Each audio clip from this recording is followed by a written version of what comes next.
Salut à tous, c'est Samuel en compagnie de Thibaut. On se retrouve pour une première ou deuxième vidéo Legendary Scale Sideshow, le personnage de Darth Maul. Achat personnel, gros remerciement au Thibaut qui a fait de la route pour aller me chercher cette petite pièce qui est devenue une petite pépite. On fait beaucoup de choses pour Darth Maul. Ah, c'est vrai ça. Un énorme merci également à... Rob. C'est lui qui l'avait et il me l'a vendu et franchement super sympa, etc. Une boutique également. Il a une boutique. C'est ça, il a une boutique sur le nord de Bruxelles, côté hollandais, flamand. Donc on vous met les liens dans la description. On vous met les liens de la boutique, le petit logo également. Si beaucoup de pièces un peu plus exclusives que les autres boutiques. Comme ce genre de choses-là. Quand tu es allé, en plus, il n'en avait pas qu'une. Il en avait deux. Mais la deuxième est sans la boîte. Donc des pièces vraiment très difficiles. Le Darth Maul, c'est devenu vraiment une denrée très rare. Quand on voit les prix... et c'est plus de 3000 balles généralement, c'est un truc de fou. Surtout pour avoir des pièces dans un état impeccable, sans casse. Parce que généralement maintenant... Ça a été le gros problème sur cette statue, même quand elle a été livrée par Sideshow, c'est qu'il y a eu beaucoup de sabres, soit qui ne s'allumaient pas, soit des sabres cassés, et énormément un gros massacre. Et j'ai vu même les vidéos des personnes qui l'avaient reçue il y a presque 10 ans. Parce que oui, c'est une statue qui a presque 10 ans. C'était une galère monumentale. Le seul petit bémol dessus, nous, c'est qu'on n'avait pas le chargeur. On a essayé de retourner ciel et terre pour trouver quelqu'un qui l'avait encore et qui aurait pu nous aider. Les gens qui auraient pu, la statue, elle était entreposée dans un container. Donc, on a normalement un chargeur qui devrait fonctionner. On nous a conseillé de mettre du 12 volts. Surprise en vidéo, si le sabre fait pchit, et finit plus rien, où est-ce qu'il va survivre? Bonne question. Les boîtes, là on a des hardbox. Ouais, on a 4 hardbox. En fait, je crois que c'est la première fois que je vois en fait un carton et avec à l'intérieur 4 autres mini cartons pour la statue. Toi, généralement, voilà, c'est les polystyrènes, etc. Mais quand j'ai remballé la statue, tu vas voir à l'intérieur, ça fait vraiment très classe. Tu vois que c'est les prémices de Sideshow. Un peu comme ma Mark 3. Il y a de la soie, etc. C'est vraiment très classe. La Mark 3 Sideshow. Sinon, comme tu as dit, les boîtes, ça reste classique Sideshow. Darth Maul, Legendary Scale, c'est écrit Legendary Scale, figure également en argenté. Le logo Star Wars un petit peu partout, j'ai vu ici. Bon, les boîtes sont un petit peu sales. Là, tu as le numéro d'exemplaire. Ah non. Ah, il y avait une non, j'ai rien dit. Non, il y a juste marqué box. 4 boîtes pareilles avec noté Darth Maul et dans chaque, il y a les éléments. De nouveau, un mannequin qu'on va assembler avec des vêtements. Et puis là, par contre, il y a par rapport à... Une tête sculptée et par rapport également à Vador qu'on a fait ou qu'on fera en fonction de quand la vidéo sortira. 2 sabres laser qui vont s'illuminer. On est parti, contenu. Le contenu des boîtes, dans le premier, on a donc la base qui se trouve juste ici. Dans le deuxième carton qu'on vous a montré, on a les jambes avec les sabres qui sont version rétractée. Dans celui-ci, on a le corps avec le sabre qui est donc dans la main et puis justement les mains supplémentaires. Dans le troisième, la cape de Maul, les 2 sabres. Je ne sais pas où est la tête, je ne l'ai pas vue, mais elle doit être quelque part. On est parti sur la base. Alors... pourquoi je fasse ça moi, c'est que c'est vraiment super léger. C'est notre toys. Ça pèse 1 kilo à peine, quoi. C'est creux. On jouait du bambou et ça lui va bien. Tu connais pas la musique? Mais si, je connais quand même. C'est qui? Robert? Non. Un noir. Philippe Lavillier. Sideshow Collectible, Darth Maul, Legendary Scale, de nouveau, pas de limitation du tout. Par contre, là, c'est pas du neuf, c'est de l'occasion. Legendary Scale, Star Wars, et puis tout autour, de nouveau, la même chose qu'avec Vador. Et comme on a dit sur la version de Vador, c'est vrai qu'on aurait aimé avoir des plexis à la place d'ici et avoir une base illuminée pour que ça s'illumine comme dans les vaisseaux de Star Wars. Mais ça n'y est pas. Tu vois, là, contrairement, ça fait moins con, je trouve, que ce soit gris, parce que Vador, Vador est dans son vaisseau. À aucun moment tu vois Maul dans le vaisseau, dans le film. Non, c'est clair. Un bouton, une alimentation, ça c'est la surprise. À tonton. Inch'Allah. On est parti, les jambes. On est sur le pantalon tenue de Darth Maul. Les bottes sont sculptées, elles sont en résine. Très lourd, donc je vais le placer. Et c'est les bottes officielles, c'est vraiment... il a des petits pieds. Là, tu me diras, c'est du 2,5. Mais même... Mais je le remets comme il faut. Il montre son cul, bien sûr. Il était déjà comme il faut. Il montre son cul. Il a un cul. En plus, il a un cul avec une forme de travers. Pantalon, donc tissu Mixon Media, comme le tissu classique. Qu'est-ce qu'on met au-dessus? Le torse. Ouais. Il y a aussi beaucoup de vêtements, je pense, pour lui. Mais là, on va dire que ce qui est bien, c'est que c'est déjà mis dessus. Hop. Ah, il y a déjà, à part la cape par-dessus. À part la robe, ouais. La robe one. Non. Ah, il y a un jack. Putain, c'est un jack carrément, un jack de haut-parleur. La connexion du jack, on voit bien qu'on a laissé la même méthode. Hein, là. On est à old school. Hein. Alors, hop, voilà. Bon, après, avec un jack pareil, c'est sûr que le contact, il se fait. Oh là là là là. La tenue, franchement, la tenue Darth Maul, il n'y a quand même rien à dire. Elle est hyper classe. Sa ceinture. Et encore après, quand il va mettre sa cape par-dessus. Aïe, aïe, aïe. Mais là, oh oui, non, la tenue de Darth Maul, les gars, c'est une tenue de oufissime. Alors, attends, je cherche les... Toi, ici, si jamais, il faudra mettre la tête et après refermer. Donc là, on dirait qu'il fait une photo de son boule, là, tu vois. Ouais, il a une pose un petit peu efféminée, Ouais. là. C'est pas... Ça va donner mieux après, c'est avec la main. Oh oui, oui, je dis oui. Oh, je dis Oh, je dis oui, oui, je dis oui, oui, oui. Main ici. Et puis, on fera la première version avec les sabres rétractés. Et on garde le kiff pour la... Ah ouais, main complètement résine. Par contre, pour ça, autant le reste, autant la base super lourd que la main ici est en résine. Donc, main, même chose, un petit peu stylé force aussi. Même pas, c'est parce que c'est vers l'intérieur. Donc, c'est pas vraiment encore la c'est vraiment une main bien rétractée. Ah oui. Ouais. Ah oui. oui. Je dis oui. Les deux embouts. Il y a même mes petites attaches pour le sable, mais que d'un côté. Ok.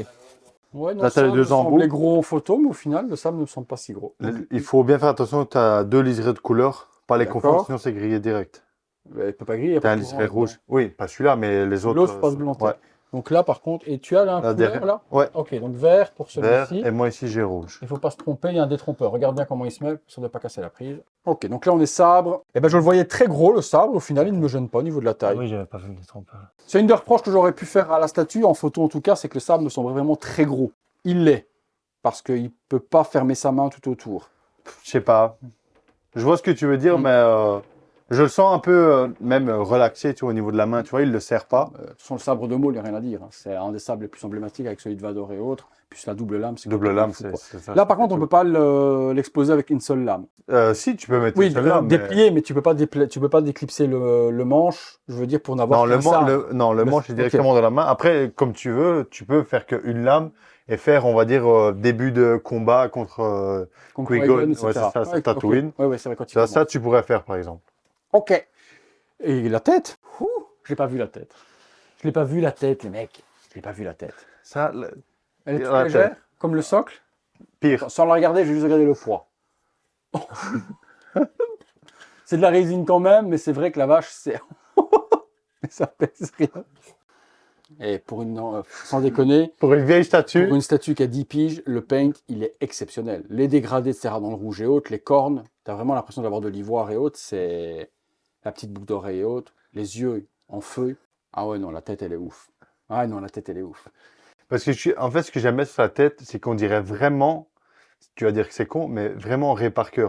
Tu vois, avec ses traits de visage ici, ses froncements de sourcils, tu dirais vraiment l'acteur qui a été juste peint. Tu vois, tu as des statues, tu vois que c'est Maul un peu plus affiné. Mais là, tu vois vraiment que c'est l'acteur qui est peint. Ils ont fait travail de ouf. Ouais, elle est belle. Et puis la texture de peau que tu as également dans la résine, tu as vraiment l'impression de. Ouais, puis tu vois, ouais, c'est ça. Puis même au niveau des tatouages Zabrak. La tête, elle est ouf, les gars. La tête est complètement ouf. Alors, on ouvre tout ça. Ouais, il reste sur le côté. Comme ça, ici. On va juste ouvrir l'encolure. On ouvre. Voilà. Dedans. Tu refermes ta fermer. Oh, madre mia! Non, Maul, c'est. Et encore là, il n'a pas la cape. Ouais, tu vois, il est vraiment comme ça. Non, je kiffe. Quand même, la cape. C'est toi qui l'as. C'est moi qui l'ai? Oh putain. Cape, on s'en fout. Ouais, c'est juste dans le désert, voilà, il faut mettre la... Cape. Tu peux laisser comme ça. Hein. Double lame, d'accord. Mais si tu laisses comme ça, c'est accurate. Comment tu passes l'âme? Tu dois passer l'épée dans le bras, mon gars, ou pas? Non. T'as pas de... Non. Ah, bah, bon, pour le moment, on va la replier. Attends, viens ici. Regarde, parce que là, le bras va remonter. Ah, des deux côtés, Vador et Maul l'a assassiné. Après ça, si tu veux donner la forme, tu sais comment tu fais. Tu la passes, tu l'humidifies. Et puis avec l'humidifié, elle devient dure. Tu lui donnes la forme comme le Nazgûl, quoi. Et puis en séchant, elle sèche. Non, en gros, c'est comme le Nazgûl, tu vois, ils l'ont sali avec, à mon avis... Ouais, mais là, c'est de l'eau, rien qu'à l'eau. À l'eau, tu lui donnes la forme que tu veux. Une fois qu'elle sèche, elle garde cette forme-là. T'as remis l'autre partie de ça? Ok. Ouais. Déjà comme ça, avec la petite capuche repliée, ça donne déjà un petit cachet supplémentaire avec la petite toge en plus. Hein. Mais je trouve vraiment quand tu mets ça... Faut lui mettre la capuche. Voilà, c'est ça. Je dirais pareil. Après, est-ce que tu le remettrais une fois dans une bonne teinture bien noire? Pour lui redonner... Ouais. Oh, il n'a pas spécialement d'éteint avec le temps ou autre, je pense. Ben, la capuche, j'ai l'impression un peu, tu vois. Ouais, le problème, c'est que comme la capuche était au-dessus, c'est là qu'elle prenait toute la poussière. Et ici, si on lui remet ça proprement... Il faut ranger un petit peu plus, mais un petit peu de traitement d'eau dessus, traitement de flotte pour pouvoir lui donner la forme que l'on veut, parce qu'elle va devenir vraiment malléable. et puis on laisse sécher, et elle prend la forme que tu as envie, et puis voilà, elle garde la forme. Mais comme ça, déjà, avec la capuche, la main. Et encore, on n'a pas mis les sabres. Mais les sabres, autant je suis excité, autant je flippe en même temps, tu vois. Mais tu peux mettre les sabres sans les allumer, tu vois. Ça va déjà faire un truc en plus. Mais après, l'allumer, c'est quand même plus joli. Voilà, donc là, merci de nous avoir suivis pour cette vidéo. La vidéo est terminée, je ne vais pas tenter le diable et allumer et que ça crame. Vous voulez voir les sabres? Je vais vous mettre les sabres. Allez, hop, c'est parti. Donc on enlève ces petites parties-là. Nous avons donc ensuite, oulala, des sabres avec des néons. Ouh, c'est vrai que ça fait peur. J'ai... Par contre, la taille, ça prend. T'as juste peur d'accrocher. Fais gaffe, fais gaffe. Là, il est en extase de ouf. Un extase et la trouille en même temps. Tu sais ce que c'est entre les deux? Voilà. Ouf!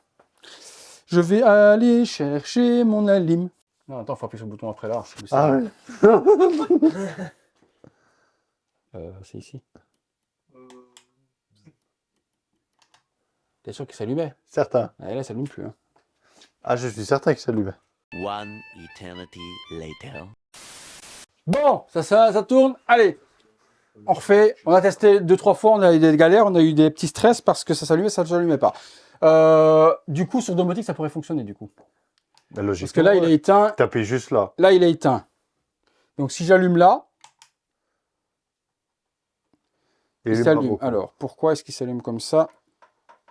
Là, il est éteint. Ouais. OK. Appuie. Donc, si non, rapide devant. Attends, je veux juste voir un truc. Si j'éteins là, voilà. Si j'allume là, donc là, il ne s'allume pas. Et si je débraye le bouton, là, il s'allume complètement. Ouais. Donc, domotique, ça ira pas. Là, il est débrayé. Donc, si j'éteins là, ouais. OK. Si je rallume, je vais voir si maintenant, domotique. Ah ouais, je vois ce que tu dis. Donc, domotique, il resterait allumé le bouton. Là, normalement, c'est on. Non, regardez, là, il s'est allumé à moitié. Pourquoi est-ce qu'il fait ça? Donc, domotique, pas... Parce que là, il va s'éteindre. Ouais, et là, si tu le rallumes, normalement, ça va être à fond. Et là, il s'allume à fond. Ça, c'est à comprendre, c'est bizarre. En 9. Voilà. Tu vois, et là, t'es à fond. Allez, on est parti à l'image. Hop. Donc, 2 boutons. Un bouton ici. Lorsqu'on allume, le sabre s'illumine vraiment de façon comme le vrai sabre laser. Bon, là, j'ai utilisé le sabre que notre ami nous a fourni avec. Il a l'air d'allumer le sabre complètement. Ça a l'air d'allumer jusqu'au bout en plus. On va éteindre les lampes. Non, si j'éteins les lampes, j'éteins tout. Je suis con. Non, si j'éteins, je coupe l'électricité avec. Hein. C'est sur la même prise. Ouais, et alors, non, c'est pas grave, on s'en fout. Le rendu. Et puis, il y a un bouton ici. Si on appuie, le sabre va s'éteindre. On peut l'allumer vraiment de 2 manières. Pourquoi? Ça, j'ai pas compris. Pourquoi est-ce qu'il y a 2 boutons? Une utilité. Vrai que là, si j'appuie, je relâche le sabre. Et là, il faut quand même quelques secondes. Et le sabre va s'allumer. Pour moi, il me semble un peu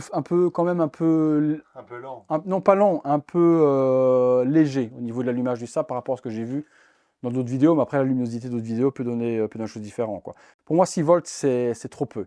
Maintenant, si vous avez ça, vous avez la statue, vous qui regardez la vidéo, et que vous avez le transfo d'origine de Sideshow, bah, dites-moi dans les commentaires quel voltage vous avez. C'est top, franchement.